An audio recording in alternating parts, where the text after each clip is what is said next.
Welcome back to another exciting episode of Power Play, where we explore the hard truths of the energy transition. I'm your host, Paul Browning, and today we're staying in the Permian Basin to connect some dots from previous episodes and dive into an innovative idea that could enable the continued exponential growth of renewable power as multi-gigawatt projects loom on the horizon: green hydrogen pipelines.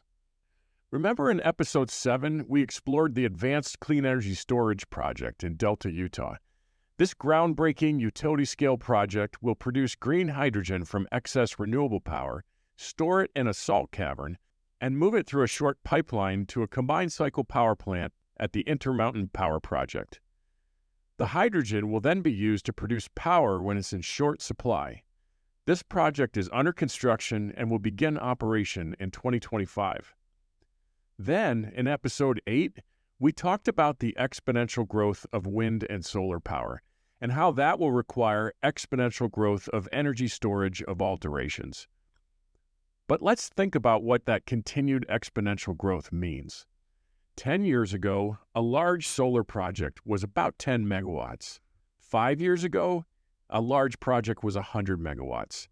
And in Episode 11, we showed the Permian Energy Center, a 500-megawatt solar project already in operation, and the SunZia Wind Project, a 3-gigawatt project that just began construction and will have its own dedicated electrical transmission line. And just recently in India, they've announced a wind and solar project under construction that will be 30 gigawatts when it's completed in 5 years. As we continue to see renewable energy projects grow into the tens of gigawatts and larger, the limitations of electrical transmission need to be considered. The transmission line for the SunZia project took 16 years to permit and just recently began construction. What we're going to need is rapid, high-capacity transportation solutions to handle the exponential growth of renewables. And to get an idea of how to solve this problem, let's look at how the oil and gas industry responded to a similar need in the Permian Basin, which we just visited last week in Episode 11. In 2015, when President Barack Obama signed into law the repeal of the U.S. crude oil export ban, it created an opportunity.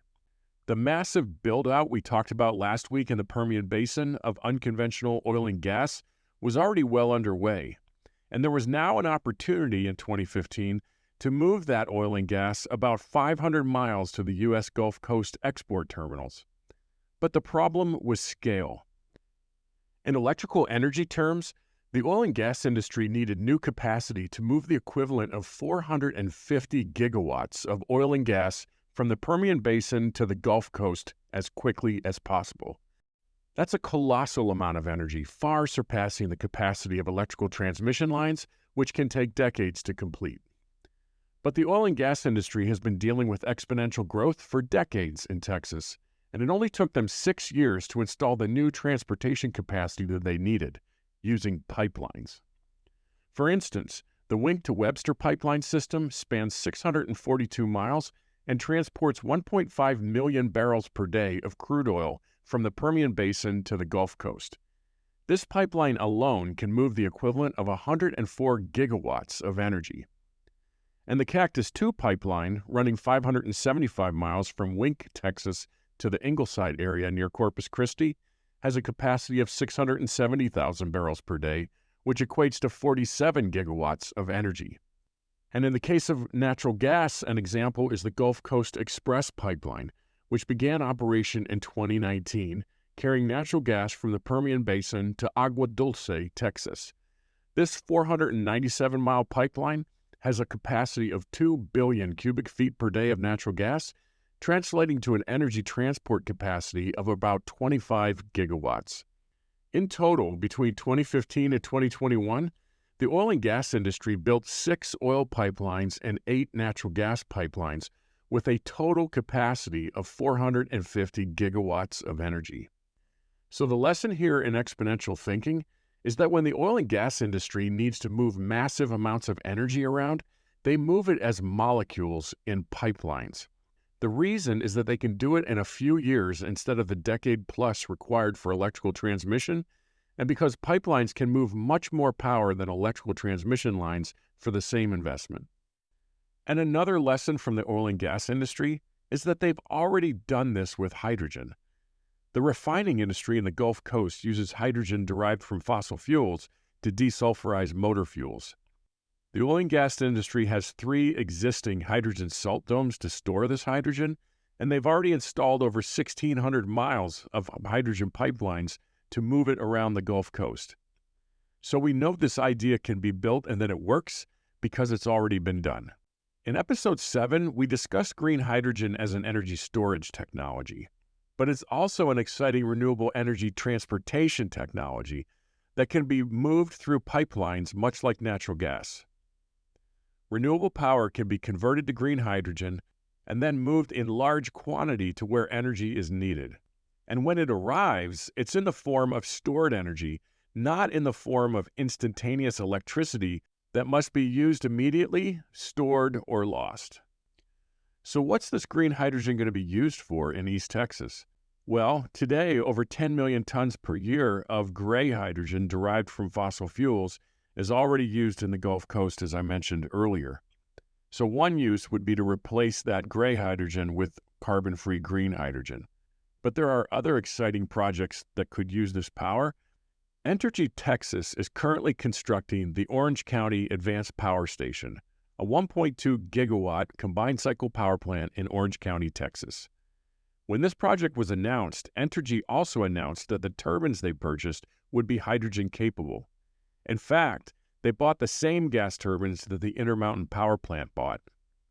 And you guessed it, it was me and my team at Mitsubishi Power Americas who sold the turbines to both Entergy and Intermountain Power.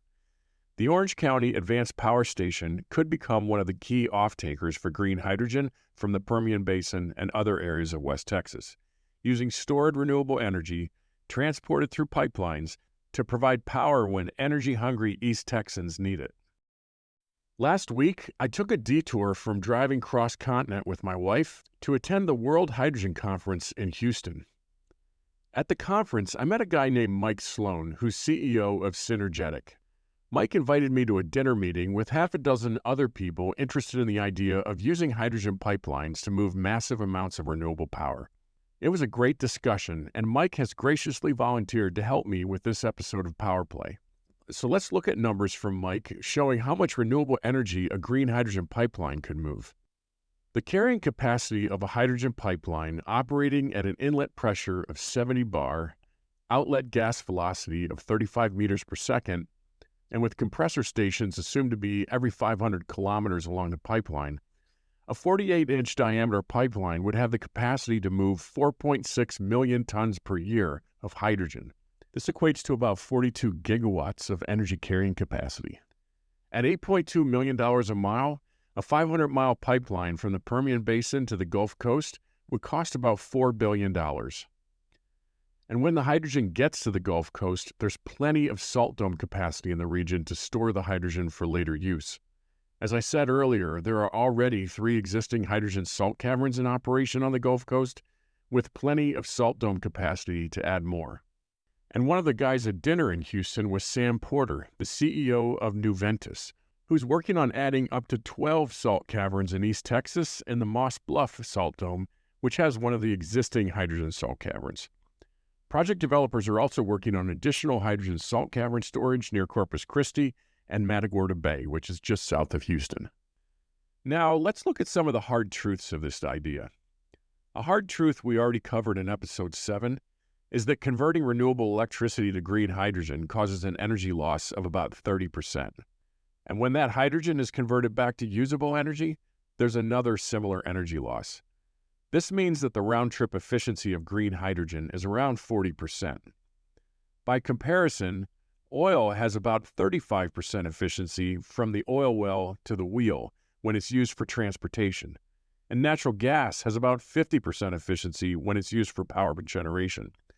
So green hydrogen's 40% energy efficiency is really in the same ballpark as fossil fuels. But here's a crucial point. The electricity we'll be using in West Texas will be inexpensive due to curtailment and negative local pricing. Curtailment and negative pricing happen when there's more renewable energy being produced than the local power grid can handle, and it leads to wasted energy. I like to remind people that the round-trip efficiency of curtailment is 0. Using this otherwise wasted energy to produce hydrogen helps mitigate the impact of the energy loss in the conversion process. Another hard truth has to do with the chicken and egg problem. Pipelines typically aren't built unless there's existing suppliers connecting to existing consumers.